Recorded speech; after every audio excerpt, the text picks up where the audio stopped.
क्या real estate का हर award अपने आप में एक स्कैम है?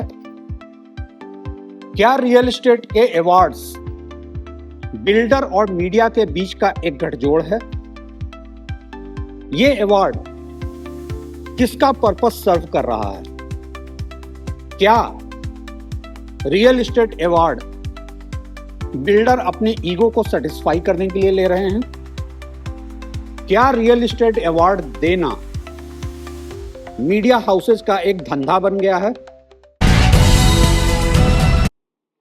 नमस्कार, मैं हूं रवि सिन्हा और ये सारे सवाल जो मैं उठा रहा हूं, दरअसल ये सवाल मेरे मेल बॉक्स पे मुझे मिले हैं और ऐसे सवालों पे मैं सिर्फ इतना ही कह सकता हूं, अनफॉर्चुनेटली ये सारे सवाल सही हैं।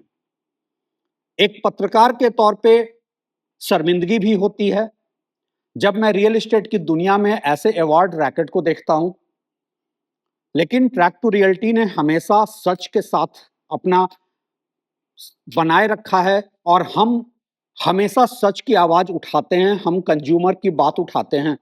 इसलिए मैं बहुत साफगोई से यह कहना चाहता हूं कि रियल एस्टेट के सारे अवार्ड अपने आप में एक स्कैम हैं। मैं ये कहानी वहां से शुरू करता हूं जहां से रियल एस्टेट अवार्ड में मेरा पहला एक्सपोजर हुआ था। मैं इत्तेफाकन रियल एस्टेट की पत्रकारिता में आ गया था और मैंने जैसा कई अपने वीडियो में कहा है कि वो एक इत्तेफाक था। मैंने कोई प्लानिंग करके सोचकर रियल एस्टेट जैसे सेक्टर में पत्रकारिता शुरू नहीं की थी। तो जब मैं नया इस सेक्टर में आया तो मुझे एक अवार्ड फंक्शन का इनवाइट मिला जो किसी दूसरे मीडिया हाउस का था। B2B पब्लिकेशन है, रियल एस्टेट स्पेसिफिक पब्लिकेशन है। मैं वहां चला गया। जाहिर सी बात है, मैं रियल एस्टेट की दुनिया में बिल्कुल नया था। मुझे वहां पे कोई बिल्डर्स भी ज्यादा पहचानते नहीं थे। मैं पीछे के एक टेबल पर जाकर बैठ गया जहां इत्तेफाकन दो बिल्डर बैठे हुए थे और मैंने उनके बीच की बातचीत को सुना। पहले बिल्डर ने दूसरे से पूछा, आपको कौन सा अवार्ड मिल रहा है? एक्सक्यूज मी, आपको अवार्ड अनाउंस होने के पहले अवार्ड इवनिंग की शाम ये कैसे पता है आपको कौन सा अवार्ड मिल रहा है? खैर, आप कहेंगे कि award across the businesses, across the spectrum rigged होते हैं। इवन नोबेल प्राइज पे भी आरोप लगा है रिग्ड होने का। लेकिन वो अवार्ड किसी की जिंदगी की गाढ़ी कमाई के साथ खिलवाड़ नहीं करता है। यहां दूसरे बिल्डर ने जो पलट कर पूछा वो और आश्चर्य करने वाला था। उसने पूछा, आपको यह अवार्ड कितने का पड़ा?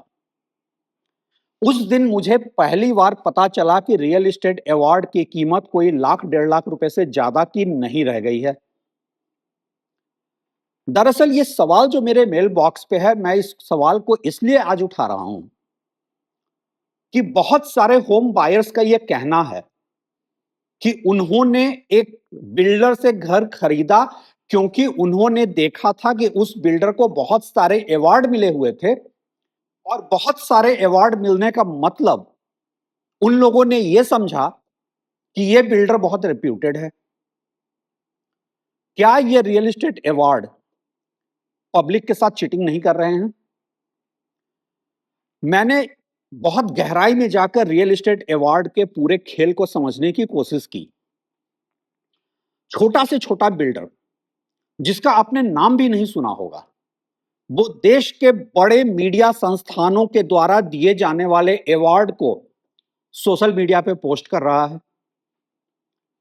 मसलन रांची का एक छोटा सा मॉल जो किसी शॉपिंग सेंटर से भी साइज में कम है, कोई 20,000 स्क्वायर फीट का साइज है उसको अवार्ड मिल रहा है most promising retail outlet of the year. बहुत सारे बिल्डर्स के मैं ऑफिस में जाता हूं और बहुत सारे अवार्ड के ट्रॉफी देखता हूं तो मेरा उस बिल्डर की तरफ से विश्वास पहले ही उठ जाता है। मेरी नजर में ऐसे बिल्डर अटेंशन सीकर हैं और ये अटेंशन सीकर उनका जो माइंडसेट है उसको फुलफिल वो कर रहा है जो फेवर सीकर है, यानी कि मीडिया। अवार्ड के नाम पे खुलेआम उसकी मार्केटिंग हो रही है। जैसा पब्लिकेशन का क्लाउड वैसी उसकी कीमत। 25,000 से रुपए से लेकर के 20 लाख रुपए तक कुछ भी उसकी कीमत हो सकती है। एक बहुत बड़े बिल्डर से मैंने इस पर बात किया। इंडिया के टॉप डेवलपर्स में से एक हैं, लिस्टेड कंपनी हैं, अक्सर अवार्ड से दूर भी रहते हैं। तो मैंने उनसे पूछा तो उन्होंने बताया, ये मीडिया हाउसेज उनके पास आते हैं, पहले वो ऑफर करते हैं कि ठीक है, आप पैसे नहीं देना चाहते, हमारा एक प्रोसेसिंग फीस है 25,000 रुपए, आप वो दे दें, हम आपको इवैल्यूएट करेंगे। वो भी मना करने पे फिर भी वो उनको एक अवार्ड देते हैं और अवार्ड इवनिंग में अपने इवेंट में उन्हें इनवाइट करते हैं। बहुत ज्यादा प्रेशराइज करते हैं, रिक्वेस्ट करते हैं कि आप हमारे अवार्ड इवनिंग में आइए। उन बिल्डर का कहना है, मुझे किसी अवार्ड की जरूरत नहीं है, इन मीडिया हाउसेज को मेरी जरूरत है। और ऐसा क्यों है? क्योंकि एक बड़ा नाम अगर आपके अवार्ड इवनिंग में अवार्ड लेने आ रहा है तो उसके नाम पे आप न जाने कितने और छोटे बिल्डर को एक लालच देते हैं, टेम्प्ट करते हैं और अपना अवार्ड बेच देते हैं। कोई 25,000 रुपए से लेकर लाख 1.5 लाख रुपए तक। अब हम लोग इंडस्ट्री इनसाइडर हैं, हम सारे खेल को जानते हैं। लेकिन एक आम घर खरीदार जिसको कहा जाता है कि आप अपना ड्यू डिलिजेंस कर लीजिए, ऐसा समझाया जाता है ड्यू डिलिजेंस कर लीजिए जैसे कि डेवलपमेंट अथॉरिटीज ने ड्यू डिलिजेंस नहीं किया है, रेरा ने नहीं किया है, बैंक ने फाइनेंस करने के पहले नहीं किया है, आप अपना खुद कर लीजिए। एक आम आदमी ड्यू डिलिजेंस के नाम पर क्या करेगा? वो जाएगा, गूगल सर्च करेगा, ऑनलाइन रेपुटेशन चेक करेगा और वहां वो देखेगा कि इस बिल्डर को तो इतने सारे अवार्ड मिले हुए हैं, वो उस पर विश्वास कर लेगा। तो ये बिल्डर और मीडिया हाउसेज का रैकेट दरअसल होम बायर के साथ चीटिंग भी कर रहा है। ये अवार्ड के नाम पे आप पब्लिक को मिसलीड करते हैं। ये वीडियो बनाने के पहले मैं गूगल पे गया, यूट्यूब पे गया और मैंने सर्च मारा real estate awards, real estate award scam, real estate award fraud. कोई भी इस टॉपिक पे आज तक खुलकर बात नहीं कर पाया है। ये सिर्फ इंडिया की सच्चाई नहीं है, ये पूरे प्रॉपर्टी मार्केट की अक्रॉस द वर्ल्ड सच्चाई है। ज्यादातर सर्च में आपको मिलेंगे किस बिल्डर को कौन सा अवार्ड मिला, किस मीडिया हाउसेज ने कौन सा अवार्ड फंक्शन किया। मैं जानता हूं कि मैं इस सेक्टर में रियल एस्टेट का जो इकोसिस्टम है उसमें बहुत ज्यादा नापसंद किया जाने वाला पत्रकार हूं, क्योंकि मैं ऐसे अनकंफर्टेबल सवाल उठाता हूं। लेकिन मेरा कमिटमेंट अपने ऑडियंस के साथ है, इसलिए मैं ऐसे सवाल उठाता रहूंगा।